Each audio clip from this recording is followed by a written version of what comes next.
专注、专业、赴程移民留学是澳洲移民局注册的正规移民留学公司。移民留学澳洲的梦想，我们帮您实现。免费咨询电话0386091823。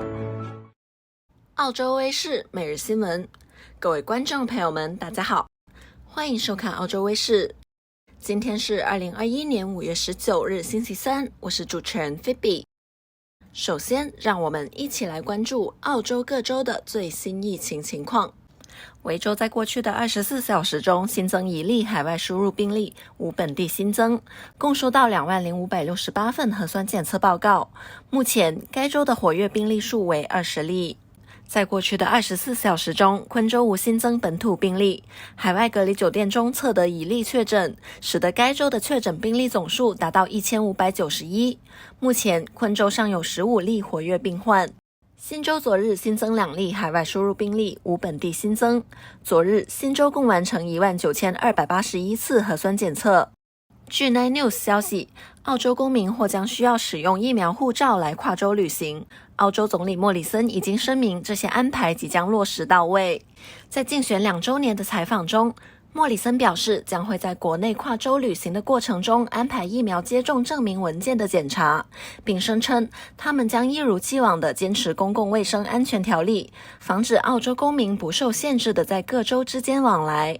距离疫情爆发已经1年，莫里森表示，他的国境重启策略需要一步一步走，以此来控制风险，保障澳洲的公共卫生安全。下一步将会开放居家隔离，但绝对不是眼下的当务之急。他还表示，澳洲公民在海外接种了受卫生部认可的疫苗后，也可以正常回国。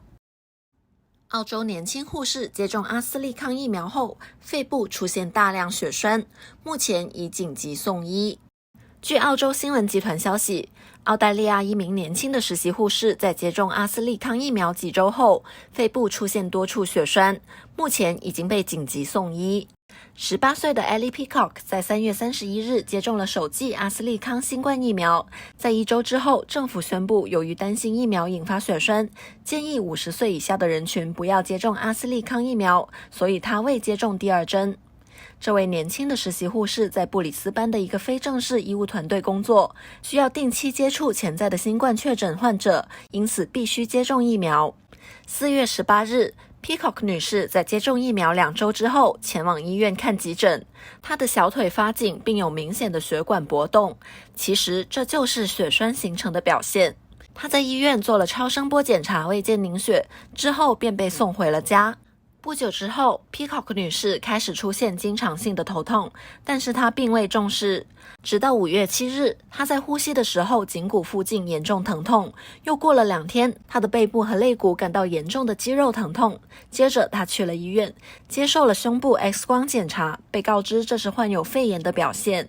5月11日凌晨2点，Peacock 女士因呼吸困难第3次被送往医院急诊。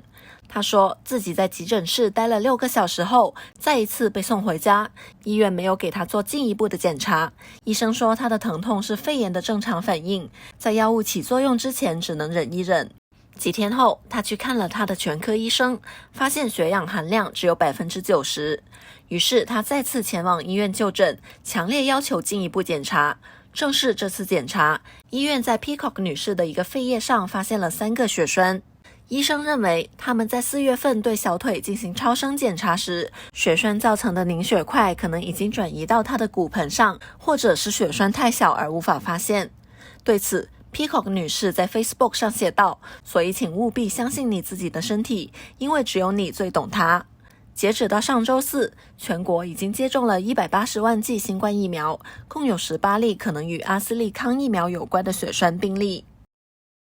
下一则新闻，澳洲专家研发了新药，据称可杀死 99.9% 的新冠病毒。昆州的研究人员已经开发出一种新的对抗新冠病毒的药物。据9号新闻台5月17日报道，这种新药是由格里菲斯大学的研究人员开发的。据说这款药进入人的体内后，可以通过血液中的纳米粒子来寻找并摧毁新冠病毒细胞。这种即将进入临床试验的药物已经显示出令人鼓舞的结果。这种药实际上可以减少 99.9% 的肺部毒量，就好像寻热导弹一样去寻找病毒并将其摧毁。研究人员还表示，这种药物将可以攻击未来可能出现的所有新的新冠变种病毒。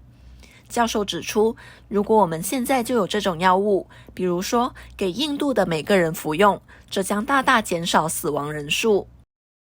下一则新闻，第2名澳洲人在印度死于新冠。据 Seven News 5月18日报道，又一名澳洲人在印度感染新冠病毒死亡。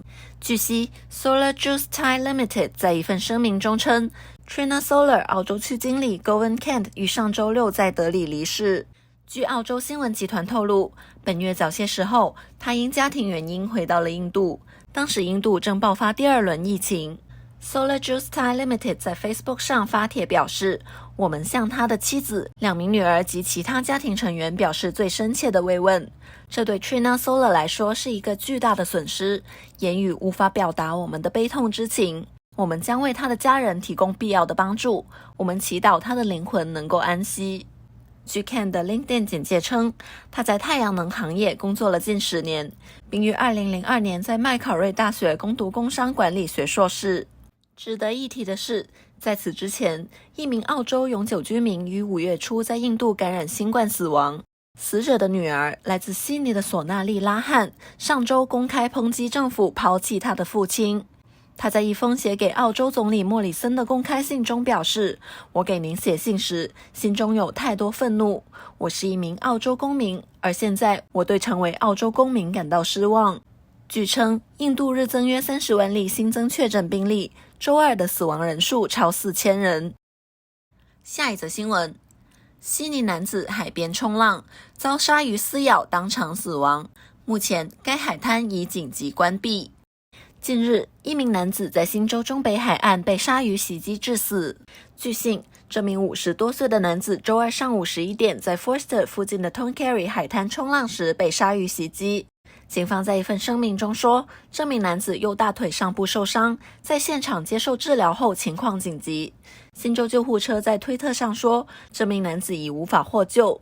文章写道，尽管现场医护人员和旁观者尽了最大的努力，仍无法被抢救过来。一架救援直升机和几名急救人员被派往现场。Manning Great Lakes Police District 的医护人员和警察对男子进行了心肺复苏，但他当场死亡。Tongariro 海滩和 Forster 主海滩现已关闭，警方将与第一产业部合作，确定责任物种。Tongariro 海滩对大鲨鱼的来访并不陌生。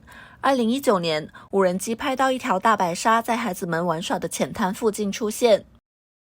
下一则新闻，一项研究表明 JobKeeper 结束，澳洲就业依然保持稳定。澳洲国立大学的一项研究发现， JobKeeper 的结束并没有破坏澳洲劳动力市场的复苏。1月至4月期间，就业和工作时间保持稳定。据澳洲人报报道，澳洲国立大学对3500人进行了定期调查，发现就业比例稳定在人口的 60% 左右。这进一步证明了在 JobKeeper 结束后，澳洲经济依然保持弹性。澳洲国立大学 Matthew Gray 说，鉴于我们的研究结果涵盖了紧随 JobKeeper 和 JobSeeker 补助金停止之后的时期，这样的结果令人印象深刻。官方和私营部门预测，工资补贴的结束可能会引发多达15万个工作岗位的损失，这似乎过于悲观。财长弗莱登伯格引用社会服务部的数字，政府的 JobKeeper 结束后， Centrelink 外非但没有排起长队，4月份领取救助金的人数反而减少了约10万人。NAB 经济学家估计，如果本月失业率出现类似的下降，将使失业率降至 5%， 低于大流行前的 5.1%。储备银行最近关于货币政策的声明认为，预计 JobKeeper 计划的结束会带来一些工作岗位的损失，但这些损失预计会被经济中其他地方对劳动力的需求所抵消。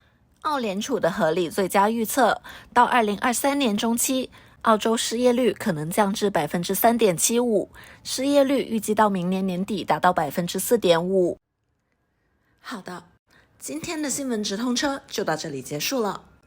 感谢大家的收看，也欢迎大家点击订阅关注我们的频道。最后，感谢阜成移民留学对本节目的大力支持。澳洲微视关注您身边的点滴事，我们明天再见。